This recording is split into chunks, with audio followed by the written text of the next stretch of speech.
Hi everyone, I'm David Zwikalman and I'm the producer for Identity Crisis. As I mentioned last week, we're in the middle of a summer hiatus, so we're taking this opportunity to bring you some of our most popular episodes from this past year. Rest assured, we'll be back in September with some new episodes.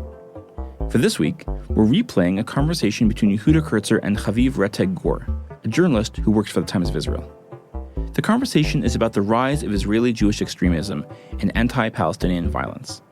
But Gur has a particularly lucid way of thinking about the Israeli-Palestinian conflict generally that I found refreshing and genuinely quite useful. Here's the episode.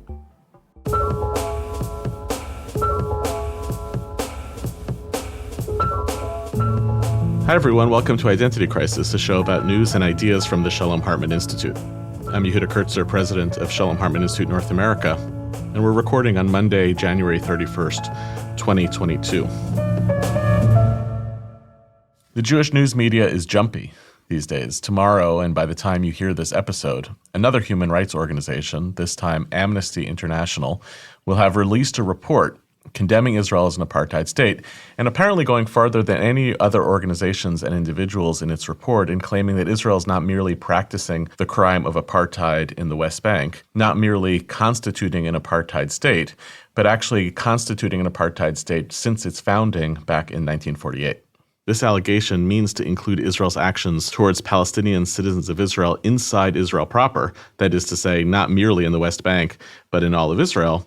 And the allegation from Amnesty allegedly dates itself back to the founding of the State of Israel itself. My personal view is that these accusations have essentially become Rorschach tests. Critics of Israel welcome them, celebrate the new publication of such a report, because they become additional footnotes to support a position they already hold. Whereas supporters of Israel tend to experience them very differently, evidence of something else entirely. Perhaps a slippage towards the delegitimization and demonization of Israel, perhaps even anti-Semitic in seeing Israel, in painting Israel as the worst state perpetrator in the world of this kind of inequality. But in between those two poles, and amidst all the rhetoric and reports, there's daily life for Palestinians and for Israelis in the West Bank, and there's mounting evidence that certain aspects of the status quo, which have included enormous political stagnancy that stretches back a generation, that status quo is frittering away. Over the past year and change, there's been a steady increase in anti-Palestinian violence committed by Israelis. This includes attacks on people and property, and is often directed at Israelis as well who are engaged in nonviolent shows of support for Palestinians. It's oftentimes referred to with the shorthand of settler violence, but as the Times of Israel reported back in December, not all the perpetrators, who tend to be young people, are actually settlers. Many of them may be part of that loose network that is called Hilltop Youth, disaffected young people who stake out positions in illegal settlements, but that group is oftentimes joined in their anarchic behavior by other disaffected young Israelis from inside Israel proper. This phenomenon of violence is enough of a phenomenon to be worth discussing. After all, the number of these incidents increased by over 50% in 2021, but it's compounded by the fact that the incidents often proceed uninterrupted and then go unprosecuted by the Israeli military and the Israeli police, which in turn lends some of Israel's critics the ammunition to argue that it's actually tacitly approved of by the state.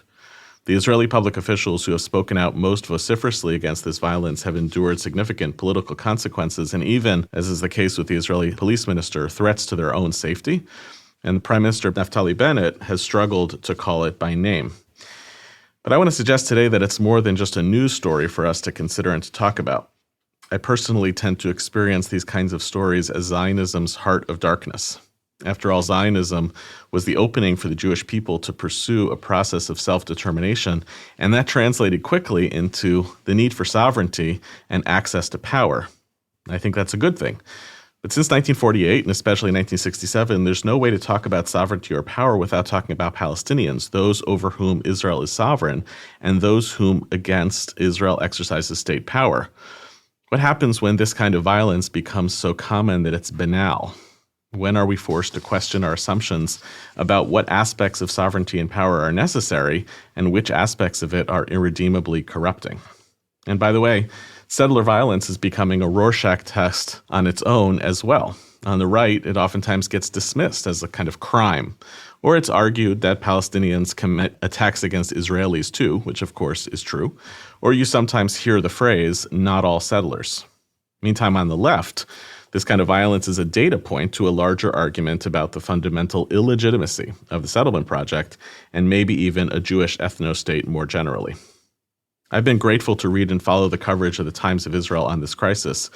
Times of Israel can't be dismissed on either end of the political spectrum. It has to be taken seriously. And I've noticed that it, as a publication, has taken this phenomenon seriously in both its news and opinion platforms. And today, I'm excited to process all of this with Haviv Rettig Gur, a senior analyst for the Times of Israel, who can hopefully help us understand more about this phenomenon and all of its related epiphenomena as relates to the story of contemporary Israel. So Haviv, thanks for being here. Maybe I could start by asking you, what do you think are the forces at work that are making this phenomenon grow?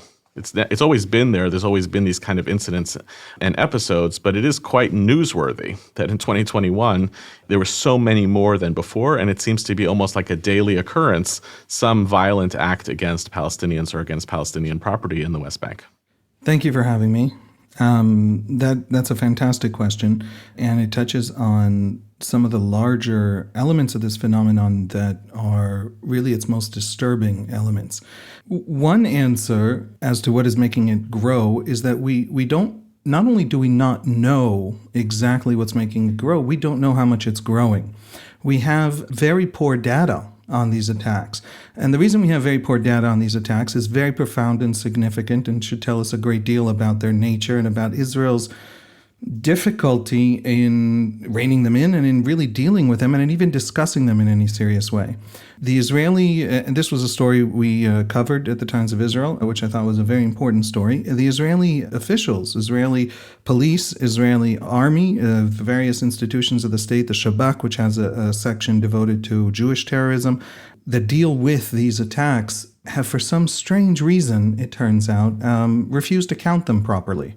There is no clear logging, there is no clear tracking in the Israeli military, in the Israeli police. They have contradictory numbers. They don't have data sets that you can go into and extract from them about the kinds of attacks and what they mean. So we have activist groups, Palestinian groups, Israeli groups that are activist groups that count some of them. And those, it's not that they're unreliable, but it's their own methodologies are very different. So it's possible that the attacks are growing in scale. It's possible that the Palestinian capacity to magnify the public relations aspect, in other words, to get the news out that this is happening, is growing in scale. And we just don't know. Now, I'm not saying we just don't know, therefore maybe we're okay, maybe everything's fine. The fact that the Israeli military and Israeli police are devoted to, you can't not track this by accident. The fact that they are determinedly not tracking this is a big deal. And just a data point that should sort of hint at the significance, we had a cabinet meeting yesterday of the Israeli cabinet in which the chief of staff of the IDF and the minister of public security, who is the cabinet minister in charge of the police, actually bickered in front of the rest of the ministers of the Israeli cabinet over the question of who is responsible to rein in Israeli violence against Palestinians in the West Bank. And the army chief said, soldiers don't have the same legal powers as cops to arrest people. This is something the police need to do. And the police said, the military is sovereign in the West Bank under the laws of belligerent occupation, which Israel in many ways and in certain circumstances applies to the West Bank. What are you talking about? It's your responsibility. And they actually had this fight until Prime Minister Naftali Bennett intervened. So this is something that is on the government's agenda, and at the highest levels of Israeli government, there's bickering, and there's a lot of disquiet and a lot of uncertainty and a lot of incapacity. They don't want to deal with this, and I think that's significant. Yeah, actually, there's a really fascinating news story up on the Times of Israel today, actually, about an incident that I believe took place either yesterday or today in the West Bank, where the soldiers, in a rare display of this, actually arrested the perpetrator. They don't actually have policing powers over Israelis in the West Bank, which is part of the complicated piece here. So they brought him to a checkpoint, they handed him over to Israeli police, and then the Israeli police released him. So you get, in that story, right, you get a window into the legal dynamics that are at play in the West Bank between the army and the police, and possibly even to the political dynamics that are at play of when does the army actually even feel incentivized to intervene in moments like this. So you're flagging that, one piece of the story is that the Israeli government and security apparatus will not or has not figured out either how to count the issues that are at play or even how to effectively prosecute the issues at play. Right. But that you have to process that and say, like, why? Why on earth do they not want to? Thing. It looks terrible, right? It's not that they're unable. We in Israel, I believe it's a statistic I saw a while ago. I think it's still true. We have the highest per capita number of lawyers in the world. And there are a lot of lawyers in the police and a lot of lawyers in the army and the military forces in the West Bank. And they could figure out a way. Israeli soldiers in the West Bank have arrest powers, including against Israeli civilians. And what they don't have is the capacity or ability to investigate, and they don't have the ability to really jail and all of that. And for that, they need to cooperate with the police. But the police and the army... I hate to bring it up, but it's kind of a basic premise of democracy, which is that representation is the mechanism that makes it work, right?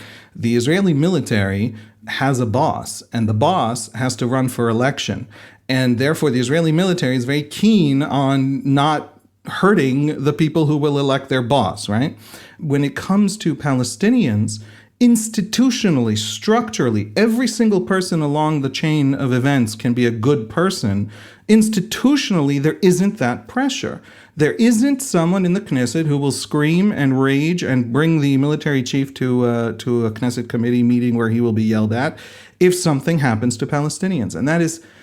You don't get away from that. That's fundamental. That's a problem that the army has had in the West Bank. The army is bad at managing civilians. It will always be bad at managing civilians. So the Israeli state is so hands-off, so neglectful of this issue that even good data is missing. Is my original point, and that tells us the scope of the lacuna here. That's one thing. The other point, which you raised, the very first thing you asked, which I never answered, is why is it increasing? You mentioned some of this at the very beginning in your introduction, but the attacks on Palestinians, the so-called price tag campaign, the Tag Mechir, groups of young people, a lot of them are not settlers. By the way, the vast, vast majority of settlers not only have nothing to do with this, but think that it actively hurts them more than it hurts anyone except the Palestinian victims in terms of Israeli politics. But the price tag campaign of these attacks, of this terrorism, targeting Palestinian villages, targeting Palestinian civilians, is also consciously, openly, publicly, explicitly targeting the Israeli government, targeting the Israeli military, and it is hurting Palestinians as a way of getting at the Israeli government and the Israeli military. There is a narrative on the far right, on that edge of the far right, that is carrying out these attacks, that says that the Israeli government serves some kind of imagined left or some kind of imagined, judges or court or the them of an extreme right organization or an extreme right political movement, and that it hurts Jews in order to serve them. And the way you hurt left-wing Jews, which can include right-wing governments, right? They did this against Netanyahu governments as well, is you hurt Palestinians, because that they'll feel. But when Jews are hurt, they won't, right? It's this whole narrative that sets themselves up as the victims and the targeting of Palestinians as a way to get at the Israeli military, which rules the area, and at the Israeli government and Israeli politics. So there's a very complex narrative and dynamic happening here. And it is in part a rebellion against the Israeli state. These are, you called them anarchic, these are anarchists. And they're anarchists against the Israeli state just as much as they are racist, violent, attackers of Palestinians, targeting Palestinians.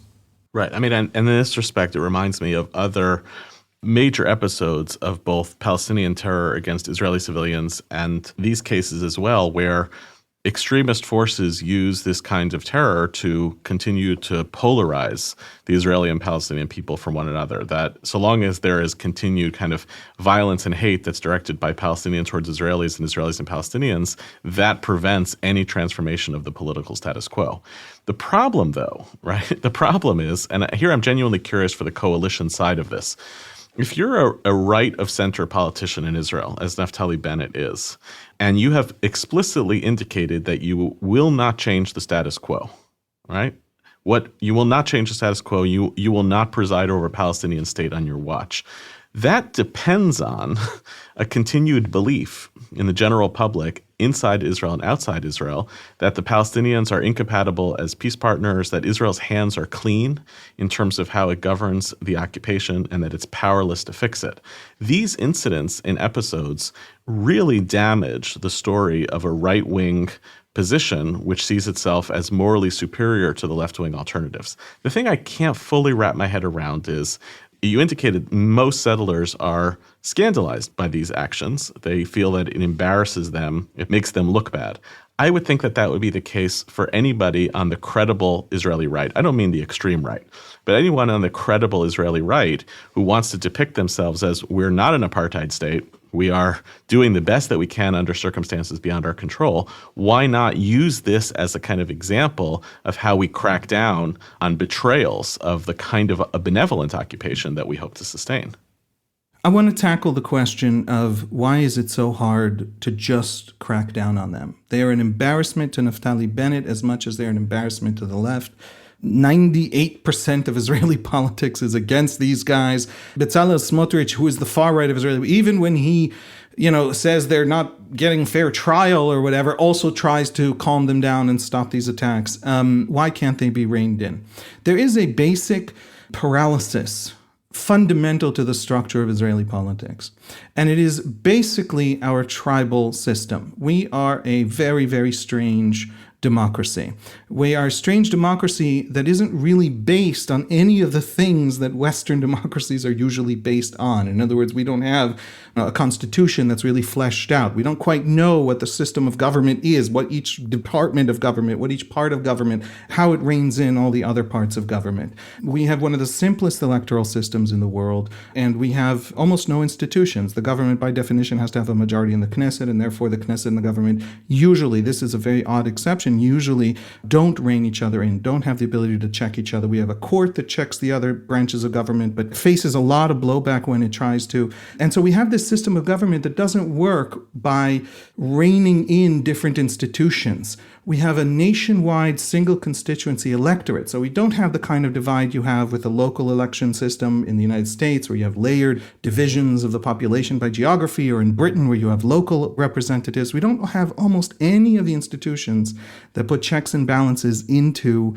a political system to create a democracy that has those checks and balances. What we do have is a society deeply divided into really profoundly antagonistic tribes. Within the Jews, we have the Haredim, and we have the religious Zionists, and we have various kinds of the secular left, and the Mizrahi and the Ashkenazi. You cross the ethnic divide to the Arab community, and you meet all kinds of different tribes. The Bedouin in the south are a radically different kind of society from the very highly educated urban Haifa Arab elite in the north. We have a society that is deeply divided into these very different subgroups and subcultures, and an electoral system that expresses that. So the Sephardi Haredi political party Shas is distinct from the Ashkenazi Haredi political, and that's distinct from each one of the tribes in our country, in our society, comes to the Knesset as a representative of that cultural subgroup.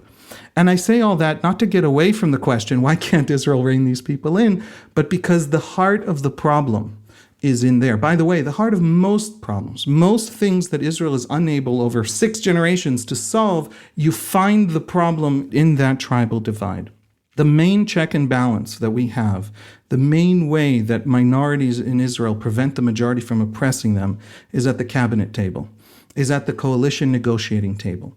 The Israeli electorate elects representatives of the cultural tribes to the Knesset. They gather around a table after every election, and they essentially dole out the powers of government. One tribe, one cultural tribe within Israeli society gets to run the police. Another cultural tribe gets to run the schools. A third cultural tribe gets to run the army. That is literally how the system functions. This makes perfect sense to anybody familiar with a country called Lebanon. This makes a great deal of sense to anyone familiar with how Iraq functions or how Syria fails to function. We are, in that sense, profoundly Middle Eastern, and our society functions in a lot of ways that can be invisible to Westerners when they try and understand us, because there's a deep-seated sort of Arab cultural assumptions and ways of doing business and structures to our identities that are hard to see from the outside, certainly from the West.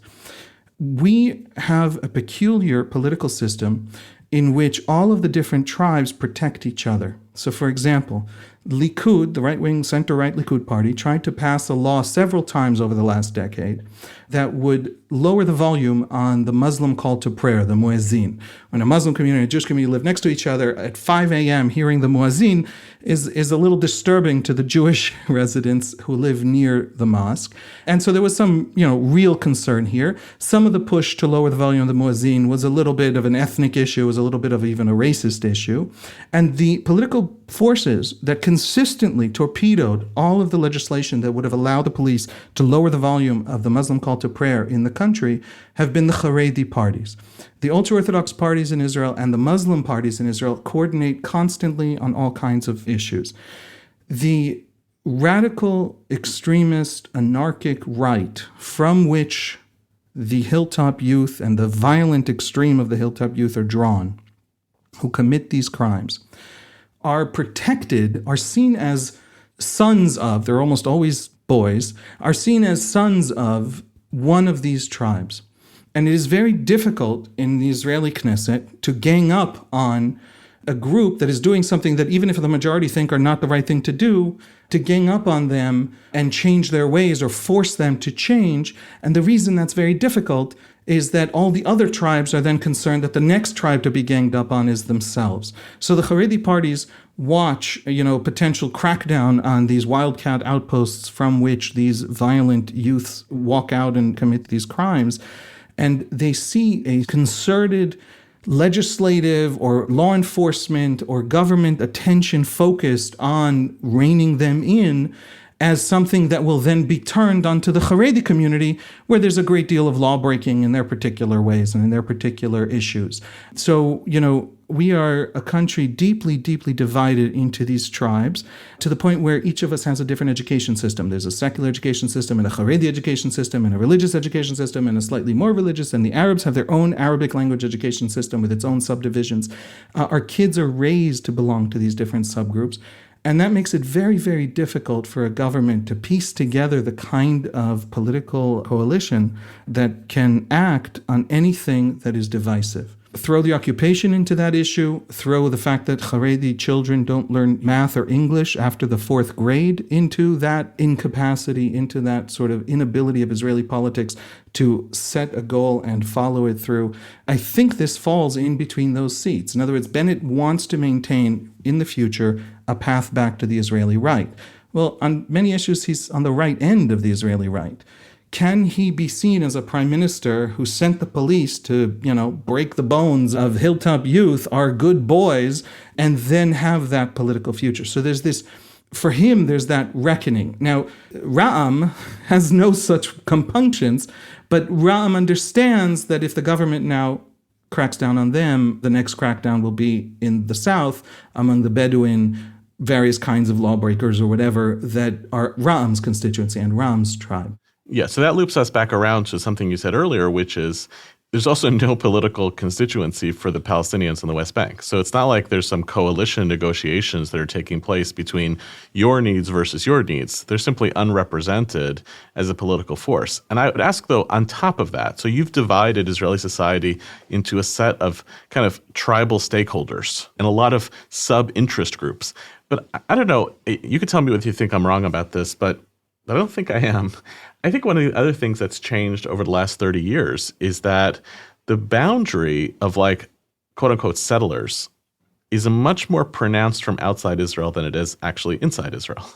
So Israelis who are not on the far left of Israeli society are much more likely to have family members who live in settlements, have coworkers who live in settlements. Like if you followed settler discourse in the West outside of Israel, you would think it is a far more marginal, politically extreme set of the population than it actually is within Israel. And I wonder whether that's part of the play here also, a kind of anxiety about a police presence that's going to implicate the settlers and settlement movement because of the ways in which other aspects of Israeli society are actually interwoven with the settlement project.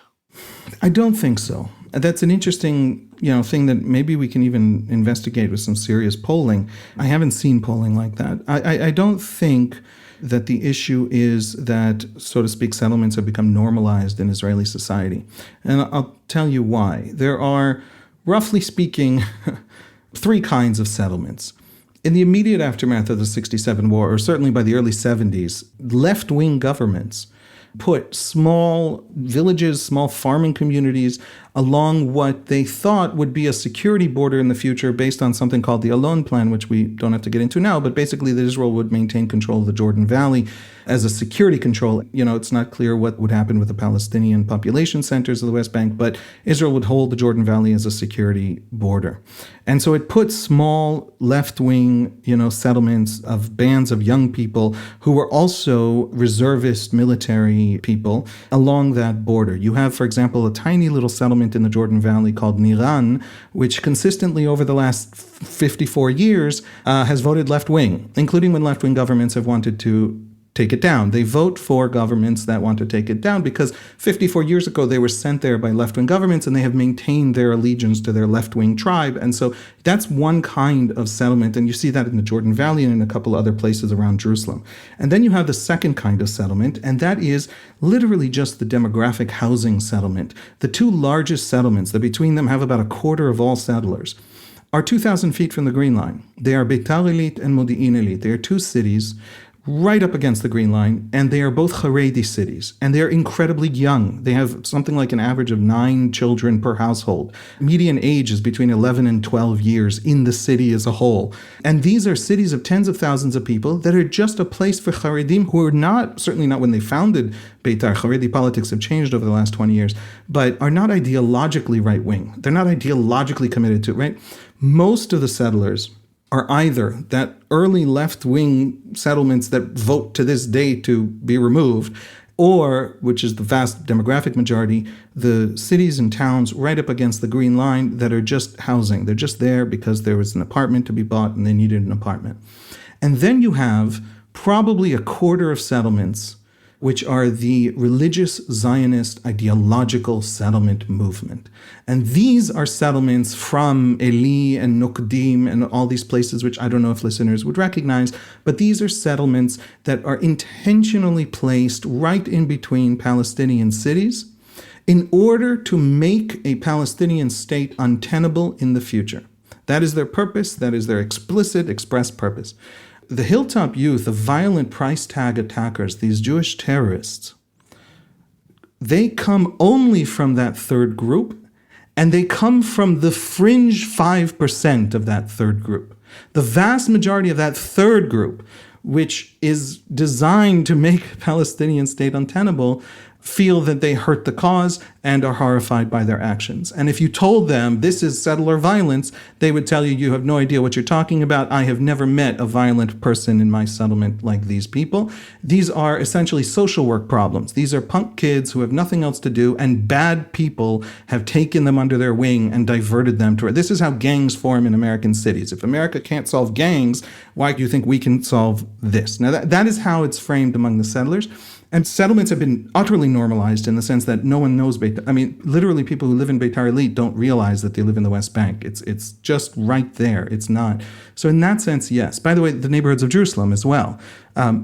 Personal story. My father in the 70s was a parliamentary aide to Yossi Sarid of the Meretz Party. My father wanted a Palestinian state before it was cool in Israeli politics to want that, which would have been, I guess, the 90s. I grew up in a left-wing home. I also grew up in Gilo because we were working-class Israelis. And working-class Israelis bought apartments in a place called Gilo, which I never knew until I was an adult was over the Green Line. In other words, in that sense, it's normalized in places like Jerusalem, right over the Green Line. But what we're talking about, the group that we're talking about, is emphatically not normalized. You take a poll of Israelis, they will tell you, these are not us, they don't represent us.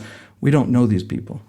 Okay, so let's go back to where I started, though. You have this as I think, a very significant phenomenon that, as I said, whenever I see these stories, it's not just that I feel embarrassed by them. I really do feel like they're kind of a black hole of the whole story of the Jewish people acquiring power. It's the whole question of, like, for the first time when you actually are capable of punching up with some measure of tools and weapons at your disposal, at minimum to protect yourself, right? You see these manifestations of punching down against Palestinians who are under your rule. But you named, Haviv, 4 features so far that are kind of unusual about this story, and I want to put them together for you if I can. You talked about the settlement project creating a lack of contiguity, right? An ideological settlement project that you can't even tell in certain places, right? We've totally normalized aspects of the settlement project as part of Israeli society. You talked about that there's a gap on information between the army, which doesn't keep these records, but the NGOs do. But there's been a consistent attack on the NGOs for being anti-democratic. So even the very NGOs who could be kind of policing this are being held down. You talked about the aspects of Israeli democracy which are unusual and tribal. And you talked about the fact that the military is going to relate differently towards the people who are ostensibly part of their electorate as opposed to Palestinians. Taken together, Haviv, this is a pretty damning critique of this whole system. This is the stuff that becomes the raw materials for why someone says you have structurally unequal rule between Jews in the West Bank and Palestinians in the West Bank. And for lack of any other terminology, that's the terminology that we come to with apartheid. Now, there are a whole bunch of reasons why people might be wanting to throw that terminology there, but I'm trying to hold together the data that you're suggesting as to why this has become common and serious, and I don't know what to do with the reality that we're then looking at, which is, wow, the state that has all these reasons why it has allowed this to proliferate and won't get it under control, it's like a pretty deep indictment of the very system under which this stuff is proliferating. What do we do with that? Well, I don't know that I can help you. For 54 years, or 55 soon, Israel has ruled a territory without a very large number, most of the people living there, being citizens of that territory. As long as that was a temporary situation, it was within the laws of war. I am not all that impressed by the idea of international humanitarian law. I know a lot of lawyers will get angry at me for saying that, but international humanitarian law only applies to weak actors. They don't apply to Russia somehow or to China somehow. So it's not law in the sense that we would like to think of a law as something that also the powerful have to obey. But things like Fourth Geneva were adopted by Israel into Israel's domestic law, and domestic law I take very seriously. And so the institution of belligerent occupation, the responsibilities that Israel owes to the people it rules over, the responsibilities include that it is a provisional situation. In other words, it has to end, and they have to end as citizens of something. That didn't go away, and it won't go away. And we don't have to sugarcoat it, and we don't have to let Israel off the hook for it. Something very big happened in 2000, in the year 2000, 22 years ago. That very big thing, we still live in its shadow. It's been forgotten overseas. It still fundamentally shapes Israeli politics, and that is the Second Intifada. At the height of the peace process begins this campaign of 140 suicide bombers that shatters the Israeli left. And actually, the Israeli left hasn't won an election since the Second Intifada, and shatters the belief among Israelis that on the Palestinian side, withdrawals will be reciprocated with peace. And what that has done is essentially cleared the Israeli public discourse of anyone who is seriously and convincingly can argue that if I pull out of Gaza, Gaza will be better for it, and I'll be better for it. And now if I pull out of the West Bank, the West Bank will be better for it, and I'll be better for it. In 2006, a few months after the Gaza disengagement, Ariel Sharon, who pulled out of Gaza when he was head of Likud, but then left Likud, formed Kadima in late 2005, and then had his stroke. And then there's the number 2 in the Kadima party, a man named Ehud Olmert, is running for election. And right before the 2006 election, Ehud Olmert gives a speech. And in that speech, he says explicitly, Ariel Sharon wanted to pull out of the West Bank as well. I am going to pull out of the West Bank. He called it his, what do you call it? You can never say withdrawal if you're an Israeli politician. So he called it Tochnit Hitkensut, the ingathering plan, the convergence plan, I think it was translated, which is such a stupid word. I mean, the Hebrew word was even dumber, so that's not a criticism of the translators. The convergence plan, he called it. It was a plan to pull out of 90-something% of the West Bank. He said it 2 weeks before the election, and when he announced it as his program, he said, if you don't want me to do it, don't vote for me, and if you vote for me, don't tell me I didn't tell you. criticism of Sharon was that he wasn't elected in 2003 to pull out of Gaza. He surprised everyone. Olmert wins the election. He not only wins the 2006 election, he then puts the Labour Party in the defense ministry, the party that can no longer win elections after the Second Intifada, after the shattering of the peace process into these just, massive rivers of blood and explosions in the middle of our cities and targeting of our children. He then wins the election, puts Labour in the defense ministry, which is to say the agency that will carry out the withdrawal. And that's the identity of his government. I think he forms the government in March. By June, Hamas in Gaza carry out the very first tunnel operation. Coming out from the other side of the border, they kill 2 Israeli soldiers. They kidnap the third. That's the kidnapping of Gilad Shalit. There's now a shooting war in the Gaza border. And then in July 12th, Hezbollah, we had pulled out of South Lebanon 6 years earlier, to the international line, according to the UN. We have a whole note from the UN about it. Hezbollah carries out its first attack across that border.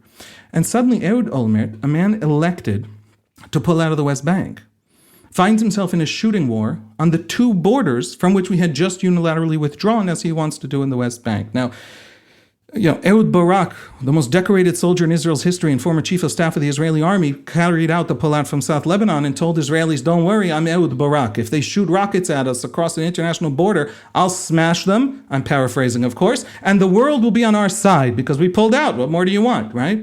Ariel Sharon implicitly and sometimes more explicitly said, don't worry, I'm pulling out of Gaza, but I'm Ariel Sharon. I'm the major general. I'm the great hero. I'm to this day studied at West Point.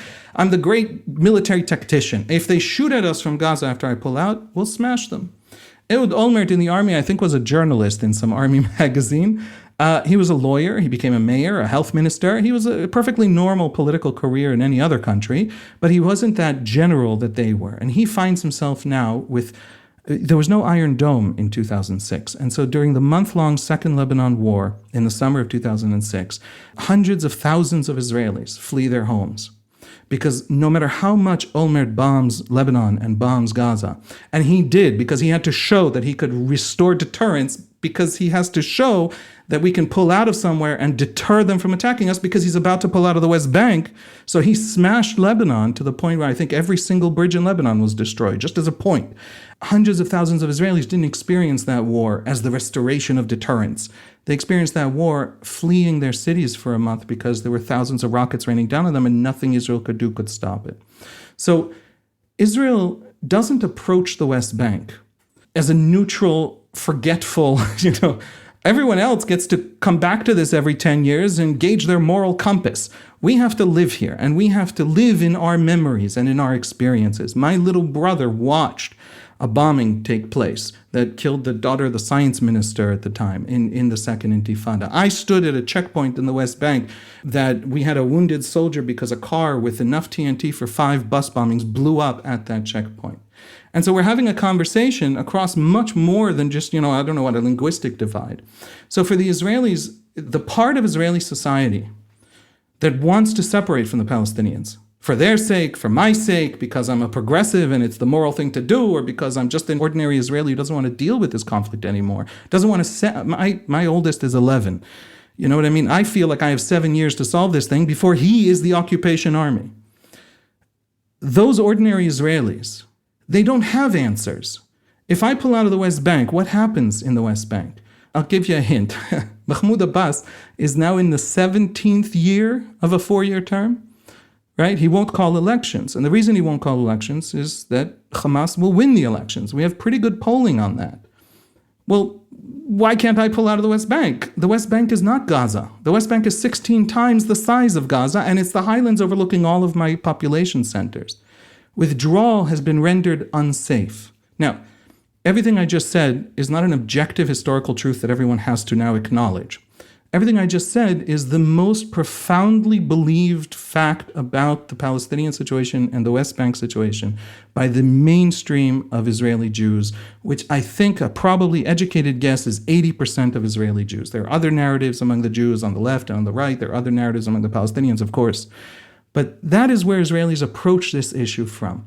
The West Bank is a temporary thing. We tried to pull out. They didn't let us because of their own dysfunction, because of their own divide. Something in Palestinian politics prevents them from being able to reciprocate our withdrawals Not even with peace. We don't need love, we don't need joy, and we don't need happiness. All we need is security. They need to leave us alone. They can't reciprocate with what the Israelis need. There's three holes, though, Haviv. There's three holes. Yeah. The first is the settlement project. The first is a settlement project, right? It's one thing to say Israel has genuine fears that withdrawal from the West Bank or transformation of the conditions of military occupation will result in a Hamas state. There's a good reason to believe that, right? And therefore, we can't do that. So, okay, now explain the settlement project. The second thing is, right, like once you've explained, well, maybe I need settlements, why does the presence of settlements require a ruthless military rule by Israel over the civilian population of the Palestinians? And the third is where we started, which is how is it at all justifiable that Israel turns a blind eye, not towards the actions of its own soldiers, right, but to the actions of its own civilian population in carrying out essentially revenge fantasies against the local population? You would think that because of the whole narrative that you told, Israel's belief in securing militarily the West Bank would make Israel hyper-conscious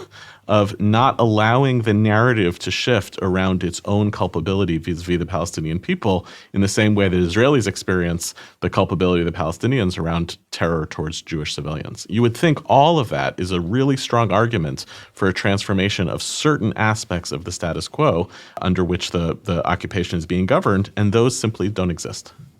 Excellent questions, fundamental questions, I think the most important questions. I don't want to argue that anything I've just said is an Israeli policy argument for staying in the West Bank.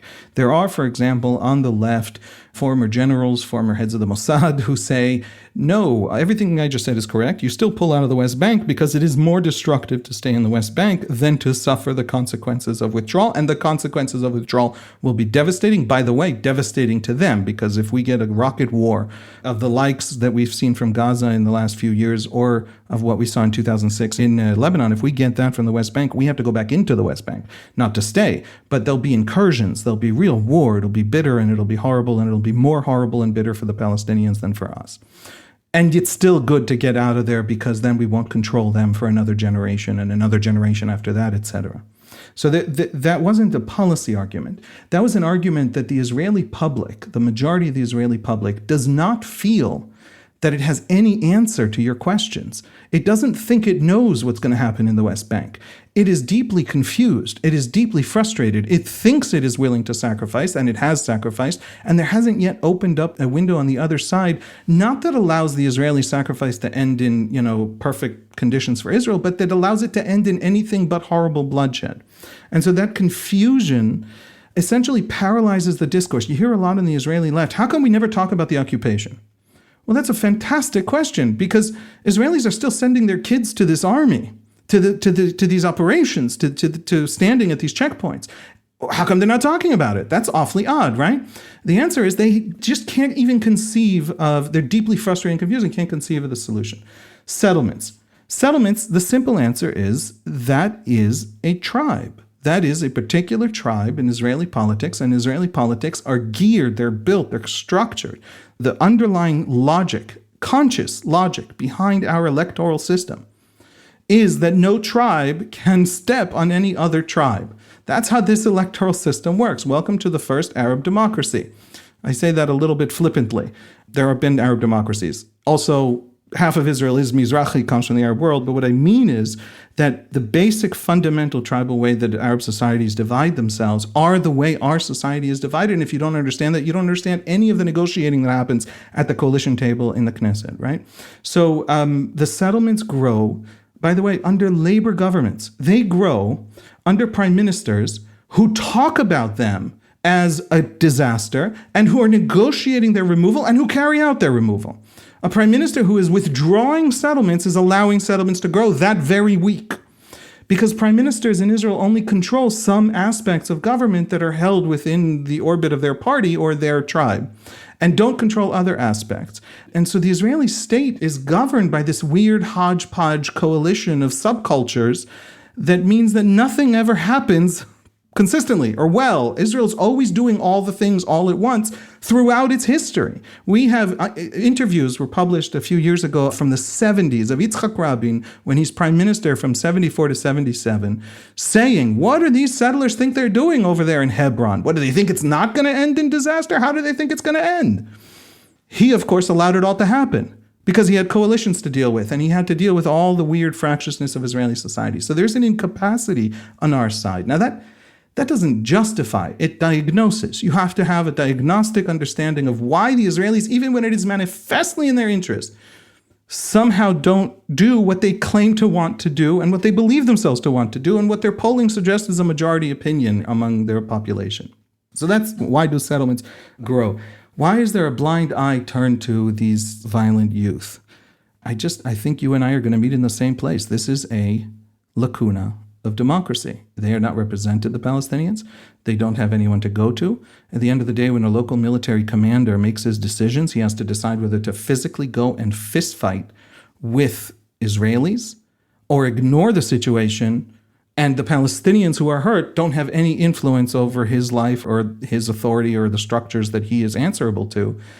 There's no way around it. It's a 54-year occupation. It doesn't stop being an occupation. And by the way, the right says things like Naftali Bennett says, you can't be an occupier in your homeland. Let's imagine that we have perfect rights to this land and it's ours, completely, 100% in some imaginary legal world where they decide these things. The people that we're not giving citizenship to, and then we ourselves as Israel, as a state, are applying the protections of belligerent occupation while denying that the land is occupied, those people are occupied. Either they're occupied or they get citizenship. I want to as just a data point on this, you've heard of Khan el-Ahmar, the little Bedouin hamlet on Road 1 from Jerusalem down to Jericho. Khan el-Ahmar is a fascinating case study. They are Bedouin who have settled down in that spot, at least since the 70s. And there have been right-wing court cases demanding that they be removed because they built their little shacks there illegally. Now, they can't get permits to build because no one in the institutions of the Israeli military governor of the West Bank feels that they have to answer their request because they don't have representation that the army is answerable to, etc., everything we just said. So they can't get permission to build. They build illegally, and right-wing advocacy groups like Regavim sue to get them removed. And the people at Khan el-Ahmar have done something brilliant. These Bedouin, whose Hebrew is poor, are incredibly intelligent politicians, and they have played the Israeli system to the hilt, and that's why Netanyahu promised over the last 10 years something like 15 times to the settlement movement leaders that he would remove this hamlet, and has been unable to remove it. They have said, listen, I cannot leave this place willingly, or Palestinians will turn against me. Bedouins occupy a very marginalized place in Palestinian society as well. They're not just marginalized by the Israeli Jewish presence there, they're marginalized very much by Palestinian society. If I cross the street because the Israeli army asked me to, they will kill me. Someone in Palestinian society will kill me. So if you want me to leave this place, you want me to leave this little village on the side of the highway that's bothering somebody, you give me an Israeli ID card. I will move to the Negev, I will move to Arad. Coincidentally, they don't say it out loud, but then they also get the Israeli welfare state. I will leave this place, and you can do with this place whatever you want. But give me the... Now, why do they want it? Because then no Palestinian will come and kill us, right? That's a way for them to say to the Israelis, how dare you make demands of me if you don't protect me? How dare you demand responsibilities but not rights? So you can't escape it. It's not going to go away. In something like, I think it was in 2014, Benjamin Netanyahu gave a speech, an absolutely fascinating speech that was completely ignored by the global media, in which he said, I'm paraphrasing, I can actually get that speech for anyone interested, in which he said, maybe this idea of a Palestinian state is not workable. And maybe we have to start thinking of other options. My boss at the Times of Israel, David Horowitz, was the only journalist I know of who noticed this very quiet speech, sort of said in the sidelines of something. And he wrote an opinion piece that said, Mr. Netanyahu, welcome to the party. Welcome to a whole new conversation, right? Is that what you think? Is that what's happening? There is this danger.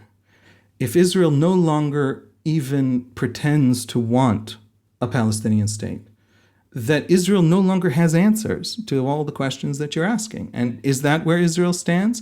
We're in this coalition now that is an extreme version of what every coalition in Israel's history has been, which is to say it is completely unable to move in any direction on any issue that anyone in the coalition disagrees with. But that's been basically the situation of all Israeli coalitions since Israel was born. And so it hasn't been able to tackle fundamental issues. Again, not just the question of the Palestinians, but also fundamental issues like writing a constitution, or writing the rules around, we don't have a right to equality in Israeli law. You can sue for discrimination. So we do have a right to equality, but it's not written into law because nobody could agree on how to write it in a way that doesn't take away from the Haredim, their rabbinate, right? So we are a society that just has this profound incapacity to solve major, large, profound problems and questions. And this is maybe the biggest one. And when it comes to the rights of Palestinians, I don't think Israel has answers. And I think we need to be talking about that. Internally, by the way, I don't mean that Israel doesn't have answers for amnesty. Israel doesn't know what it's saying to itself. And it's stuck in this sense of incapacity and frustration. And really, it believes it is unable to solve this problem. Right. So that's an interesting place for us to conclude. I'll ask you one last question. So it strikes me that given how quickly Israel repudiates the accusations of apartheid, right, basically dispenses with them, dismisses them, accuses them of being anti-Semitic, those accusations of apartheid do very little to actually agitate the Israeli public. If anything, all it does is affirm everybody in the world hates us. Therefore, any moral arguments that they're making, we can't hear. I tend to view that as the main reason why I don't find the terminology that useful, because I think it helps people far away to have like a coherent story that they tell for themselves about it, but doesn't actually change the reality on the ground for Israelis and Palestinians. But I genuinely am curious if you think there is anything that can happen from the outside that would actually help Israelis come to the conclusion that they have more agency at their disposal to move beyond their own constraints, to actually address these as political and social problems that need to be remedied. What's another way of saying it's not going to be Amnesty International releasing a report that calls Israel apartheid, but it might be something that comes from the international community that helps Israel to facilitate that process of bringing about its own repair. I'm going to say something mean. I don't think we have even begun to do the most obvious and basic and simple things that a peace process involves. And I am an Israeli, so please forgive me, dear listener. Don't take it too seriously. Take it with a very large grain of salt. I blame the Palestinians. And the reason I blame the Palestinians, I blame something very specific in Palestinian discourse. For a century, when you follow Palestinian discussions around Haj Amin al-Husseini, the leader of the Palestinians in the 30s and 40s, and then you follow the discourse around during the Algeria War in the 50s and 60s, and you read Yasser Arafat's speech at the UN in 1974, where he really laid out this vision. There has been this Palestinian interpretation of Zionism and of the Jews of Israel that has been very consistent, and Islamists using Islamist vocabulary and Marxists using Marxist revolutionary vocabulary have said it in different ways, but they've always said the same thing. And this is the Palestinian understanding of us. And it is an understanding that says something like, Zionism is French Algeria. It is a colonialist enterprise of people who, if you push them and push them and push them, they will eventually leave. They are convinced of it. They are convinced. In the 40s, they talked about us as agents of empire. And it made sense. We worked very closely with the British Empire to create institutions and settle Jews in this country. And then in the 70s, we were colonialist, and it made sense to call us colonialist because the colonialists were all dismantling everywhere in the third world. And so that was the hope and aspiration for us. And they called us all these names. These strategies always failed because they ended up being, for Palestinians, a way of avoiding an absolutely excruciating and galling reality, which is that, the Jews of Israel are essentially refugees who have nowhere else to go. And they came to Israel, when you opened up for Jews multiple options for migration from Russia or from Iraq or from Germany, most did not go to Israel, ever. The 3.5-4 million Jews who came to Israel over the last century had nowhere else to go, literally had nowhere else to go. And so the Palestinians have had these campaigns against us that have tried to name us and define it. We're a settler colonialist enterprise. Well, what's the mother country we can all go back to? French Algerians, 1.5 million French Algerians in 1962 pack up their homes. They had lived in Algeria for 132 years. And then in 1962, they pack up their homes and 1.5 million people go back to France. Where's our France, right? We are settler colonialists, but with nowhere to go. What does it matter that you called me a settler colonialist? You had this fantasy in your head, this moral cartoon running in your head, but you haven't dealt with me. Whenever they understood us as, we were agents of the British Empire until the British turned against us. And guess what? Then we turned to the Soviets for help. And when the Soviets turned against us, we turned to the French. And then when they turned against us after 1967, we turned to the Americans. Whose empire are we agents of, right? The Palestinians have had theories of us that have served as ways to avoid engaging us and seeing us for what we are, which is a people. A real nation with nowhere else to go. Our story is a little strange. Our homeland was a place we had to come back to.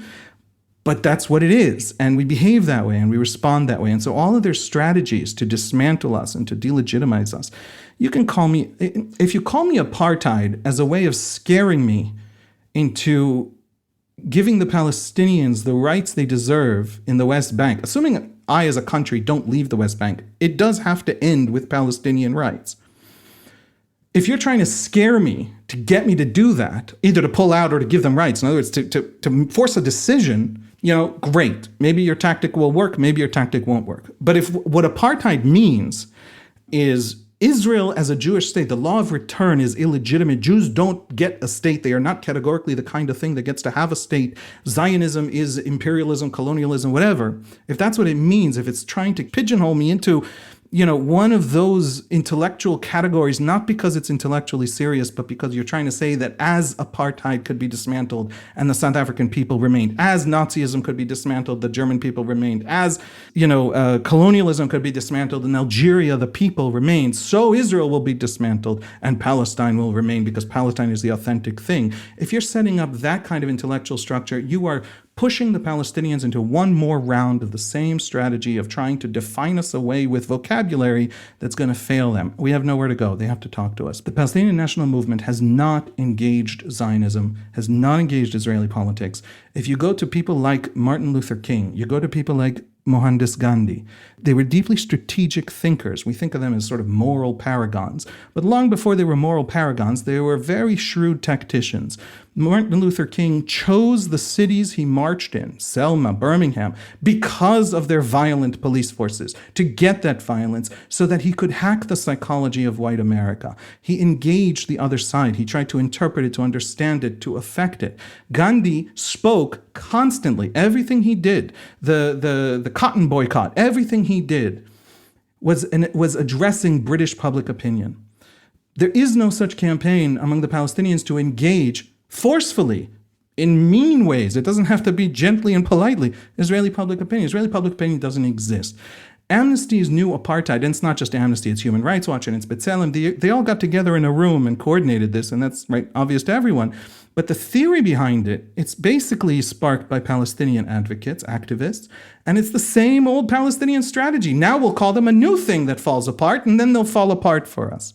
So there's a tragedy here. And it's a tragedy of not engaging Israeli politics. Israeli politics is shattered.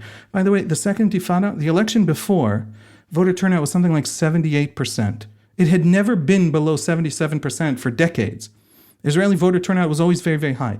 Since the Second Intifada, the turnout, the election right after, was something like 62% and then 65% and back down to 63%. We lost something like 16% of the electorate overnight that just no longer voted. We still haven't recovered. And we had political parties. Kadima was 28 seats and in one election cycle dropped to 2. It was a quarter of the Knesset and then evaporated. Likud in 2006 is 12 seats. Today it's 30-something. Israeli politics have become this weird, wild, shifting. Israeli voters are unmoored from old understandings. And there was the Second Intifada shattered Israeli politics. Palestinians, if someone appointed me advisor to the Palestinian National Movement, what I would tell them was, Amnesty UK is not going to rescue you. The Israelis have a real problem. Address it. By the way, they have a real problem internally with even making decisions about things that fundamentally affect them and have nothing to do with you. Never mind things that have a lot to do with you. Address it. Engage them. Become a player in Israeli politics. That is what Gandhi did. That is what Martin Luther King did. You want to start taking names from history of successful campaigns. Take the ones that acknowledge that the other side existed and engaged with it in profound and practical and serious ways. That's what I have to say about apartheid. And that's what I have to say about how you move the needle. The ball is in the Palestinians' court, even though they're weak, and even though Israel can't even rein in these little, I don't want to say curse words, just Jewish terrorists who every Israeli is ashamed of, especially their own parents. Even though Israel's incapable even of doing that, or maybe because of that, the Palestinians have a capacity to profoundly influence Israel. And they're dropping the ball on that because of this vision of Israel as something that ultimately is a figment and can be just wished away.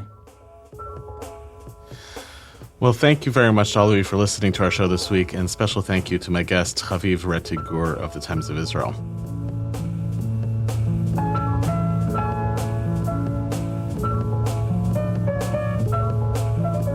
Identity Crisis is a product of the Shalom Hartman Institute. It was produced this week by David Zvi Kalman and edited by M. Lewis Gordon, with assistance from Miri Miller and Shalhevet Schwartz, and music provided by So Called. Transcripts of our show are now available on our website, typically about a week after an episode airs. To find them and to learn more about the Shalom Hartman Institute, you can visit us online at shalomhartman.org. We're always looking for ideas of what we should cover in future episodes. If you have a topic you'd like to hear about, or you have comments on this episode, please write to us at identitycrisis@shalomhartman.org. You can rate and review our show on iTunes to help more people find it, and you could subscribe to our show wherever podcasts are available. We'll see you next week, and thanks for listening.